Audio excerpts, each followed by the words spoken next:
The following program is a public access production. Comcast is required to provide time on this channel and make it available pursuant to franchise agreements with the communities we serve. Comcast is not affiliated with the following program or the producers of public access programming and is not responsible for the content. The following program does not reflect the opinions of Comcast or its affiliates.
Welcome to another edition of Discover Tinley, where we highlight people and organizations in Tinley Park that make Tinley Park a great place in which to live. As we all know, Tinley Park is a pretty great place in which to live.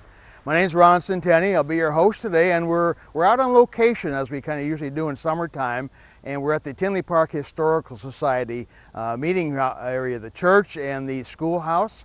And we're going to have a really special program today. We're going to be talking about Old Tinley and New Tinley. We're going to kind of look at old pictures of what Tinley used to be and some new pictures of what it is today and kind of make a comparison. And our special guests are going to be the President and Secretary of the Historical Society, Ed and Pat Seamson. So let's go inside and talk to Ed and Pat. Well, we're sitting here with in the Historical Society schoolhouse building with some very prominent people in Tinley Park, longtime residents of Tinley Park. Ed and Pat Seamson, welcome to Discover Tinley. Thank you. Glad to be here. Thank you. Now, you've been around in Tinley Park for quite a while, haven't you? I don't know if I want to go into how many years, but Quite a while. Quite a while. Now, Yes, since I Ed, was- you were kind of born. You were Yes. born and raised here, right? Yep, 76 years. Oh, okay. And were you born and raised here? No, I came here when I was about 7 or 8. Oh, so you've been here most of the time most too, of then. my life, yes. So I thought today we'd talk about what was Tinley Park like when you were around here, and what's it become in the area, all that stuff. And you guys probably have the best idea. Now, Ed, where did you live when you grew up? Well, it was on a farm, corner 167th and Harlow. Okay. West side of the road, Okay. which was 80 acres, my father's farm. And his father, which was my grandfather, they inherited it from Hashi Simpson, which had 400 acres Oh, my. from about Kmart south to the creek. Oh my! And how far west did you go? Probably about a mile. There's a creek that's still there that divides Okay. the property. Okay. Wow. So you grew up on that farm then, huh? Yes. And Pat, where did you grow up? No. I grew up on New England Avenue, 167th, and that was only a couple blocks over from Eds Farm. Okay. But it was a completely different lifestyle. We didn't have cows and chickens or any of all that good stuff. Yeah, that's kind of interesting because you said as the farm, you were outside really the town, and she was inside of town. There was kind of two different worlds almost a little bit, right? That's correct? Yes. Wow. Okay, but We didn't visit the farm or the town that much from the farm is that interesting? because we had to walk. Okay. Eventually, we got bicycles, that would make it a little easier. So Okay.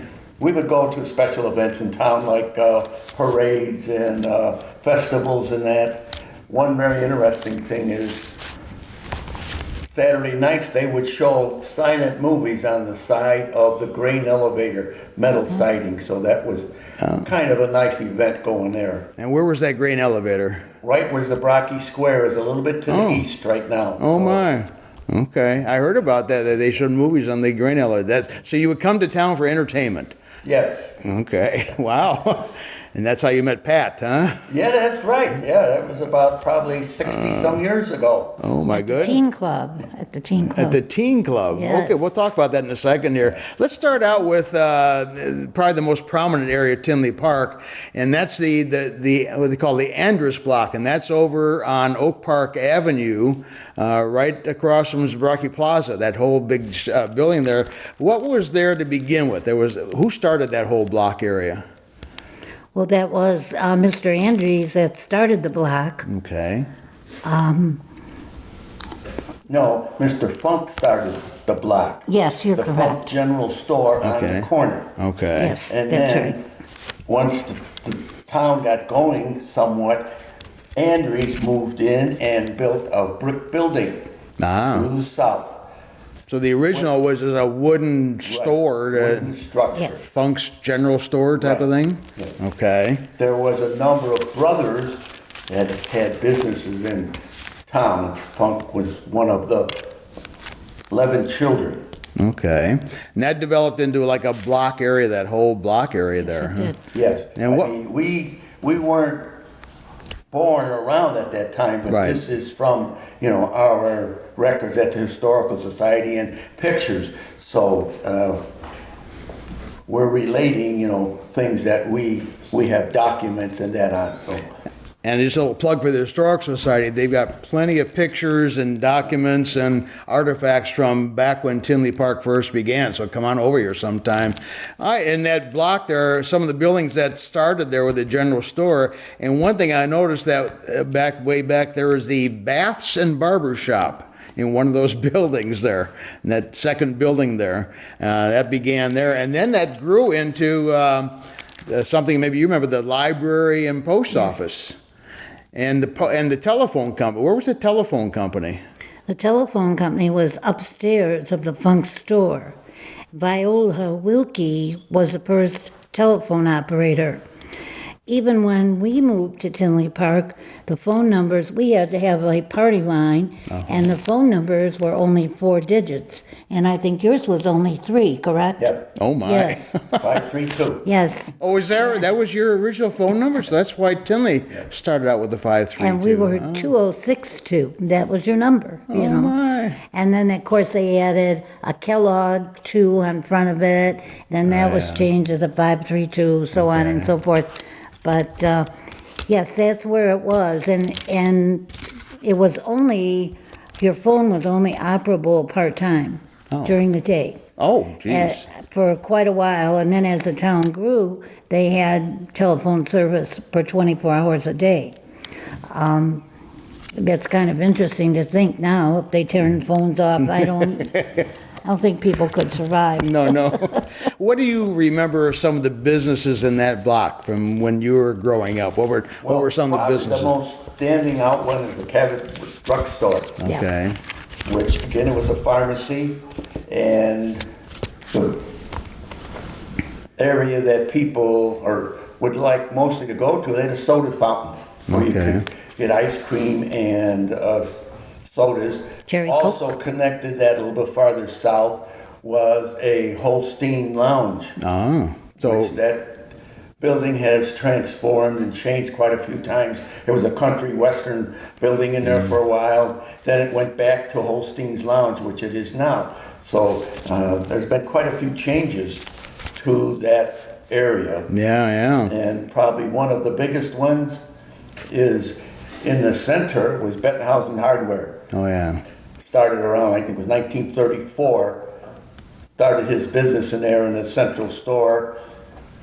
And eventually he progressed to buy the Funk store on the corner. So he had quite a bit of the building that stayed in their name for many, many years.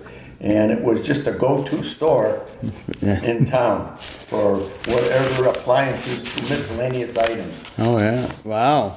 Yeah, I remember that because when I first got into town, Bettenhausen, you went there for anything you needed. Everything, yes. and all this. So eventually it became, and then you remember the library being there, right? Oh, yes, I remember the little library. Prior to that, we had a bookmobile that would come to the schools, and we could get books from the bookmobile. Then they opened this little library on the Andrus Block, and that didn't last very long, though. I don't know why, but it didn't last too long. After that, they had that little building on 171st Street, which was a library for quite some time until they built, I guess you'd say, the new old library now. But I can remember when they did that, transferring the books, the JCs lined up and passed the books from one to the other, from the old library to the new library. Oh my goodness. So, yeah, that was quite interesting. Oh wow. So that block has changed quite a bit then since you grew up there. Yes, it has. Mostly the facades of them, the face of them have changed. The back of the buildings are, mostly intact but remodeled and updated and that. So. Okay. Wow. Well, very good. The Andrus Block, that's what they call that, right? Yes. Some people don't realize that. Let's go to another site in town. And I think, Pat, you had more experience with this one. The what's now the Durbans restaurant. What did that begin with? What did that start out as? That used to be Rudy's, and Rudy's was the place for the teenagers in Tinley Park. When we were in grade school, we were allowed to walk to Rudy's for lunch. We would bring our bag lunches from home, and we'd order a cherry Coke, play the jukebox, and Rudy would tell us, you got 5 minutes before you have to get back to school. And it was just a really nice meeting place for all the kids. Oh, wow. He had candy counter, and he had a little store like in there also. Okay. Now, what was that building even before Rudy's? Remember what that was? I believe that it was the Service Bakery for a while, and then Johnny Cole had a gas station there also. There were gas pumps out in front of Rudy's for quite a while. Okay. Wow. I'm not sure. Okay. And I understand a mortuary was right alongside that? Mortuary? Yes, it was. Yes, it was. Funk's Livery and Mortuary. Oh, Yes. wow. The building that's set back Okay, right. on the north side. North side of Durbans there. Wow. Okay. Do you remember anything with that building at all? Other than what Pat related, about the Rudy's little store. You never had to come into Rudy's, did you? Well, now and then, Okay. to get a candy bar or a bottle of soda or something. An interesting thing is you could take empty soda bottles to quite a few of the stores for a couple cents or a nickel. Okay. That's how a lot of the children generated a few Extra pennies dollars. to buy something. That was a means to get, come to town. Okay. Okay. Wow.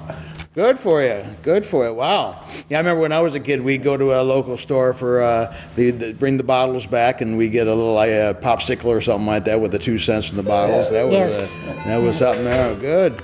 Well, Rudy's, the Service Bakery, that building served quite a few people then, right? Yeah. Sure did. Wow. Okay, and then the next we've got is the Tinley Park, the dairy building. Where was the dairy building? Well, it's still there, really, on 171st, just west of New England Avenue. Okay. It's kind of changed quite a bit again on the outside. Right now, there's, I think it's red and blue wood structures showing off the building. The last one that was there was a sports station where they were selling sport uniforms and whatever to do with baseball and sports in the area. Right. Now, what do you remember that being a dairy? As a farmer, you guys used that building, right? Well, some farmers started that back in about 1929 on a farm, 159th and Ridgeland. Oh my. There were quite a few farmers that had milk cows, so there was a need to process the milk. And that's how the dairy got started, to pasteurize the milk and bottle it.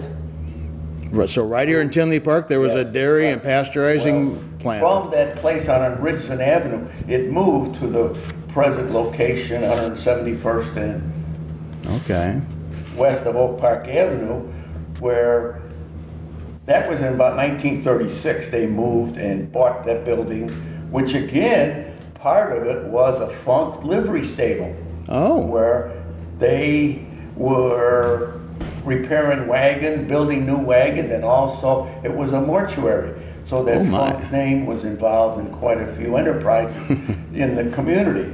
Oh my goodness. But the dairy was sold again about 1939 to two gentlemen that had it for quite a few years, and then that was bought out from Blue Island Dairy.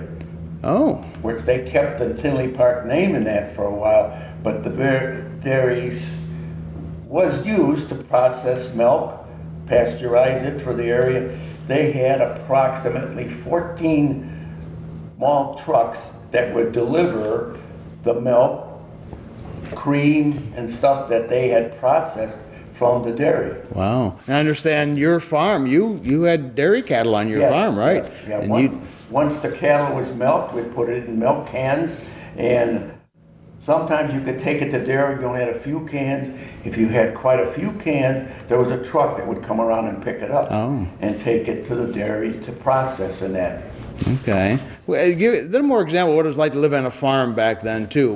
Now, did you have plows and tractors and all that kind of stuff to begin with? Or? Well, definitely, you needed those things too, prepare the soil in that and the farms for the crops that you were going to sow in that. But growing up, it was a nice experience, but very busy. A lot of things to do, especially with the animals. Oh, I bet. I mean, the animals had to be taken care of, fed and cleaned up. And with the milk cows, sometimes they had to be milked 2 times a day. So it was a busy time, but I mean, it was a time I think you really enjoyed what was going on. Always something. There wasn't much free time. Wow, yeah. That's why you couldn't come into town much, right? You're always busy on the... Now, what did you grow there? What kind of crops did you grow on the farm? Well, it was a lot of it for the animals, like corn. A lot of the corn was saved and harvested to feed the animals. There was oats and soybeans that were used also to sell or feed some of the animals. Biggest thing was hay. Oh. We call it grass or weeds, but some of it was a very special hay that you grew and cut. That would have to be baled together in bundles and taken, or you could take it loose and store it in the barns. Oh my. To feed the animals. Wow. So it was just an ongoing process, with the crops to take care of the animals. Now, one last building I want to talk about is there's a big mansion look like on the corner of Oak Park Avenue and Hickory Street that some people call the Vote House, the Fulton House. What was that? Right, that was built as a home, and I believe it was built by the Fulton family. I'm not sure of that. Is that correct, Ed? No, it was the Lewis family. The Lewis family, Lewis Vote They were the first family ones that... with the building. Yes, that's correct. Okay. And over the years, it was passed down to different ones. There was a foreclosure on the property, and the Benthausen families had ownership of the property for a while. The Fulton family had ownership, so it went through a lot of different hands. I remember specifically going there for Girl Scouts. Oh my! Many years ago. That was really the only direct connection that I had with the property. The stories that it was built as a hotel are not true. Oh really? And that's quite... Everybody seems to know that story. There were some businesses, some gentlemen in town. I believe Clarence Fulton had an electrical business in the basement. There's also the story that farm animals were kept in the basement because they'd have a cow or whatever. They didn't have a barn to put it in, so they would keep it in the basement. Oh wow. Now, I've never verified that story, so whether or not that's true, I don't know. Ed, did you have any occasion to go in that neck of the woods at all? I'd see that building much, or have anything to do with that? I've never been in the building, even to this day. Oh my! I mean, it's it's got quite a history. Yeah. And it's the only building in town that has been put on the National Register as a historic building. So that means, tells you something about the building. Yeah. But it's been remodeled a few times. I think it was great that the last owners, which was the Vandenbergs, did some outside remodeling and brought it back, I think, to its original look. Inside right now is mostly offices and that. Right. Okay. It's being used, to keep it, in good shape and that, because once a building stands vacant or something, it just deteriorates. So that's one we want to save in town. Please. It's probably one of the most outstanding buildings that just about everybody notices and knows about, and a lot of questions are asked about it. So. Wow, yeah. Okay, wow. So that building's been around, and hopefully it'll stay around for quite a while longer. Yes. Well, we've gone through quite a few buildings and areas in Tinley Park here. You've got something coming up in September that might be kind of interesting. What's coming up in September for the Historical Society that folks might be interested in? We have a big event that we're working on. It's called Tinley Park in the 1940s, and we're celebrating the 75th anniversary of World War II, which is one of the big things that happened in the 40s. We're also celebrating how life was, how the war affected people in Tinley Park, and the way of life in general in Tinley Park. We're going to have entertainment. We're going to have old-time radio show. Oh. And then we're going to have some singers. I'm not sure their exact name. It's a trio of singers, professional. We will have refreshments. We will have museum tours. Oh my! So it should be a fun day, and that's September 18th from noon to 5. Okay. And everybody knows where the Historical Society is at, I would think. You better tell them. The old church? Yes, give them our address. Give us your address. It's directly south of the Oak Park Avenue train station. 6-7 outstanding Hotel. thing to find it is the high steeple on the landmark Chapel Church. The church was built in 1884, and it's still standing. It's 133 years old. Right now it's used mostly as a wedding chapel, special events, renewing vows, whatever. I mean, we'll use it for honoring servicemen that come back from the service and that, so it's open for many functions that just contact us and we'll work out the particulars with you. And also, the two museums that we have here are just full of artifacts that have been donated by local residents. It's just outstanding, the collection we have. And if you're related to somebody in Tinley going back to probably the 1860s, 1880s, we have something, I think, that would interest your relatives, or you of your relatives. So make a scheduled time to come by and see us. What are your hours? What hours, when are you open here? We're open mainly every Wednesday from 10 to 2. The first Sunday during the day from 1 to 3. And also we have a Thursday evening, second Thursday of the month from 6 to 8. But if you're in town visiting some relatives or something, you're traveling, give us a call. We'll make some schedules to meet you and give you a tour. So I mean, it's an outstanding place to visit. Yeah, and I think not too many towns have something like this in their village. So we're very fortunate. Tinley Park has a pretty neat facility on this, and you guys kind of maintain it, and you got quite a few volunteers. Yes, we do. I mean, wonderful volunteers. Yeah. We have a great bunch of volunteers. Their talents are outstanding, and we're just blessed to have them, part of it. And everybody enjoys, what they're doing here. I mean, everybody has a special talent, and we try and find something that they like to do in that to make things really come together here and make it enjoyable in that. Well, one of the guys I want to mention, he helped put together these pictures for today's show. And who was your official photographer for the? That would be Phil Pursley. Okay. And we thank him for all his help in putting this together. Yeah. I'd like to also mention our address is 6727 174th Street in Tinley Park. And our phone number is 429-4510. Very good. Well, we got about a minute left. Give me, each one of you, your best recollection of what life was like in Tinley back when you were growing up. What do you remember most about Tinley Park back in the 40s and 50s? Oh, the fun times we had in school, and school was wonderful. Tinley Park Grade School and the teen club.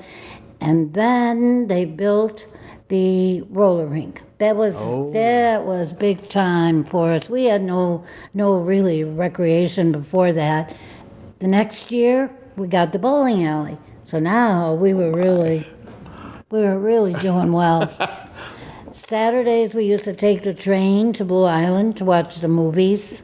Oh, you went all the way to Blue Island. A group of us, we would meet at Rudy's, all get on the train and go to Blue Island.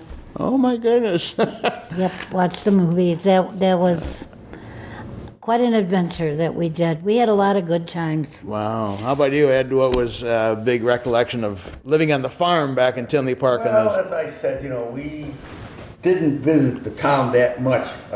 We were mostly on our own, walking, or once we got bicycles, we would, come uptown to visit the stores, maybe go to the hardware store to buy some parts for our bicycle, Okay. or maybe buy a lure to go fishing, or trade some bottles in. But some of the things that kind of were outstanding that I really liked is we were members of the 4-H club, and we would raise animals to show at the fairs, which they held once a year at Memorial Field. There was a 4-H fair and the festival and that, and there was a parade and that. You could the animals you didn't use in the parade too much.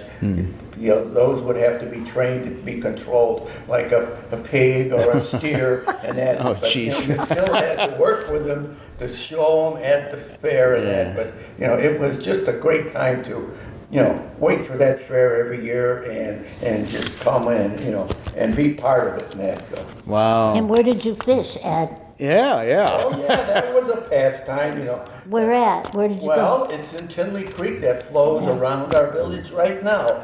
All right. It was fed by farm drainage water from the fields that the farmers had put drain tile in to drain their fields. And there always was, most of the time, about 2 to 3 feet of water. Okay. So it was enough to sustain some fish in that. And that was Well, thanks for coming for Discover Tinley. We got to close up our show here. Thanks for all your help, and good luck to you. And we'll see you next month on Discover Tinley. Thank you. Thank you.